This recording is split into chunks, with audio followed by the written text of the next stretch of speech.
What's up? Another day, another vlog, guys. Guys, today's video, ipakita ko na sa inyo yung ating mga crayfish na ito third batch na to, guys. Ito na guys, na to, pangatlong anak, tapos buntis na naman yung parents nito. Yung mother. Buried siya ngayon, guys. Yan. Marami, guys, akala ko kakaunti lang. Yan. Nasa 30 piraso may git. Tsaka ito, guys, yung kay Fiona, yung aking breeder na si Fiona, guys, yan, mayroon din siyang ito to pang apat na anak to ni Fiona yata. Pang third batch pala, guys, third batch ni Fiona. Marami pa yan, guys, yan mayroon sa yun siya sa lumot mayroon pa sa lumot, nahirapan umalis. Yan So ito yung dalawa natin ngayon, guys, kasi dapat tatlo ito sila. Ang problema, yung isa na nag-molt. So failed yung isa, guys, tatlong nagsabay-sabay na buried. Na ito yung sa kay Fiona, ito yung sa isa natin. Yan, yung galing Antipolo na breeder, yan. Ito galing Quezon City ng nanay. Yung pangatlo na failed kasi nga nag-molt siya.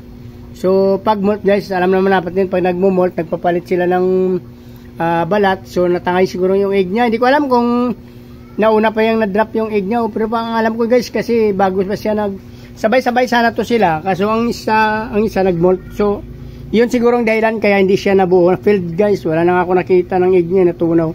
Siguro kinain niya na rin nung bandang huli. Kasi nung huling check ko, wala na yung niya. Nakita ko nag-molt na lang siya, hindi ko na siya ginalaw. So after a day, tiningnan ko, wala na. Na-filled na yung eggs niya, siguro na namatay na yon.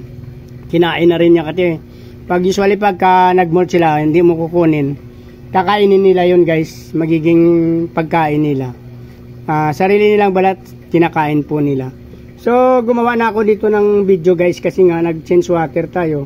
So chinik ko sila. Ang akala ko, guys, kakaunti lang ito yung kay Fiona, kasi marami akong mortality na nakita na karandon, kasi namumuti pag namatay, guys.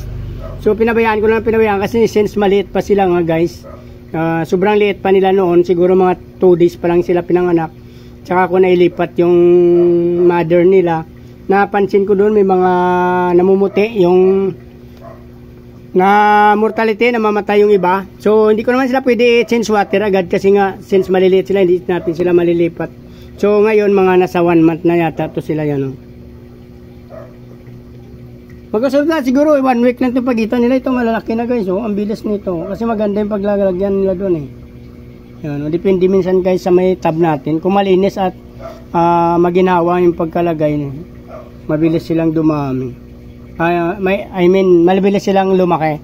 So ito, guys, papakita ko sa inyo kasi dito natin ilalagay sa isa. Yun. Ito. May na-prepare na tayo dito. Yan.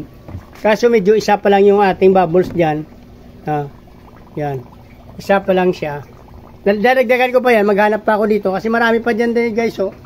Kaso mahina ang hangin. Kaya hindi natin na ibalik. Yan.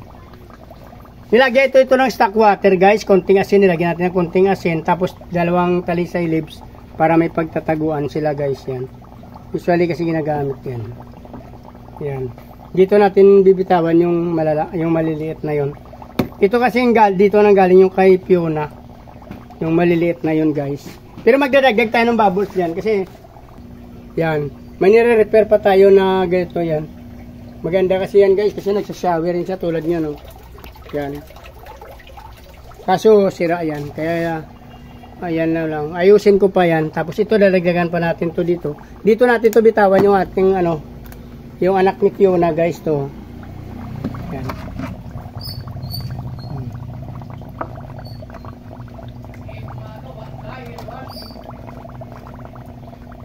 Guys, hindi na natin ito patagalin kasi parehas lang itong tubig nila yung nilagay natin dyan. Saka yung paglalagyan na ito, saka yung nakalagay sa kanila, isa lang po yan.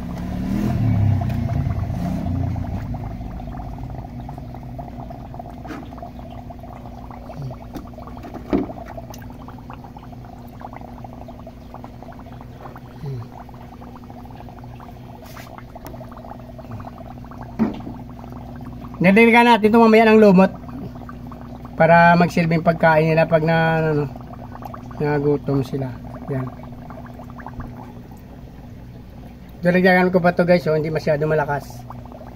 Mamaya. Dito naman guys, yung medyo malalaki ng kaunti, yan o. Dami guys, no. Sunod na buwan guys, i-out na natin to. Pero ngayon pwede na to guys. Mag-PM lang kayo kung sinong may gusto sa mga pinakita ko. Yun o. Ito dito kayo, ito pwede na to. 1 inches, 1 to 1.5 na to guys. Pwede na to guys. Mag-PM lang kung sinong may gusto nito. Yun o. Dami pa naman yun o.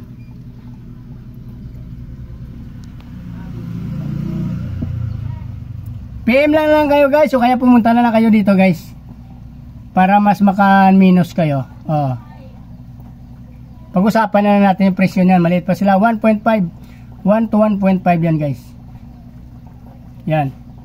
Okay. Pag dito na lang kung nagustuhan yung video na ito at natapos nyo, please like, follow, subscribe guys sa aking YouTube channel. Mayroon nila akong Facebook page. Pag-follow nyo na rin. Chris Molino guys. Sa aking YouTube, Chris TV. Maraming salamat guys. At mabuhay kayo. Hanggang gusto nyo. Bye-bye!